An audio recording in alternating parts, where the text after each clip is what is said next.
এই গাইস আপনাদেরকে জানাচ্ছি শুভ নববর্ষের শুভেচ্ছা আলামিন অন ফায়ার ইউটিউব চ্যানেলের পক্ষ থেকে। তো গাইস আমাদের নববর্ষ কিন্তু প্রত্যেক বছরই আমরা বাঙালিদের পালন করে থাকি। তবে আমাদের যে শৈশবকাল এবং স্কুল লাইফের মতো বৈশাখ আর কোনো দিন আসবে না।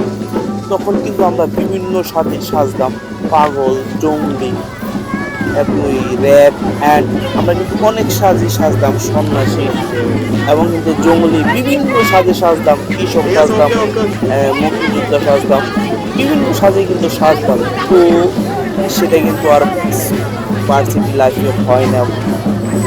তো স্কুল লাইফের মতো মজা কিন্তু আর পাওয়া যাবে না। তো পহেলা বৈশাখ মানে বাঙালির আনন্দ। পহেলা বৈশাখে কিন্তু আমরা জন্মবর্ণ নির্বিশেষে সবাই কিন্তু মিলেমিশে আমরা এই পহেলা বৈশাখ উদযাপন করি।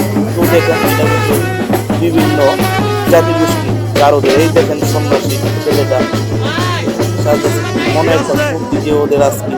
তো এই সময়টা কিন্তু আমাদের ছিল, এই পার করেছে এই দিনটাকে খুব মিস করি। এটা হচ্ছে আমাদের স্কুলের টিচার, টিচার তো স্যারকে খুব মিস করি। আর এটা হচ্ছে আমাদের নকলা সরকারি পাইলট উচ্চ বিদ্যালয়, দেখা যাচ্ছে মহিলা সুবর্ণা স্যার। এর পিছনে কিন্তু আরও রেলি আসতেছে, বৈশাখী যাত্রা আপনারা দেখতে পারতেছেন। কিন্তু ডাক্তার সেজেছে, মেয়েরা কিন্তু বেশিরভাগ ডাক্তার সাজে, কেউ পরি সাজে, বিভিন্ন সাজে কিন্তু সাজে। তো পহেলা বৈশাখ উদযাপন এই বছর দেখেন জঙ্গলিরা আসতেছে কিন্তু। তো জঙ্গলিরা কিন্তু প্রচুর মজা করে, প্রচুর এনজয় করে। দেখেন তাদের তাদের তাদের মজা মাস্তিটা দেখেন, অনেক মজা মাস্তি করে। তো ওই দেখেন হুজুররাও কিন্তু পিছিয়ে আনে, হুজুররাও আছে। তো দেখেন এক ভাই আসতেছে, এরা কিন্তু ওই যে বিভিন্ন কি মাদ্রাসা, এই আপনার এরপর দেখেন গরুর গাড়ি, ঘোড়ার গাড়ি দিয়ে কিন্তু অনেকে আসতেছে। তো অনেক সুন্দর লাগতেছে, অনেক ভালো লাগতেছে। তো দেখুন আমাদের যে গ্রামের ঐতিহ্য, আগের দিনে কিন্তু এই ঘোড়ার গাড়ি দিয়ে বিয়ে করে নিয়ে আসতেন। বর্তমানে যেমন বিভিন্ন প্রাইভেট কার, মাইক্রোবাস দিয়ে কিন্তু বিয়ে করা হয়। তো আগের দিনে কিন্তু ঠিক এইভাবে ঘোড়ার গাড়ি এবং পালকি দিয়ে কিন্তু বউ নিয়ে আসতো, যা বর্তমান জামানায় আপনি দেখতে পারবেন না।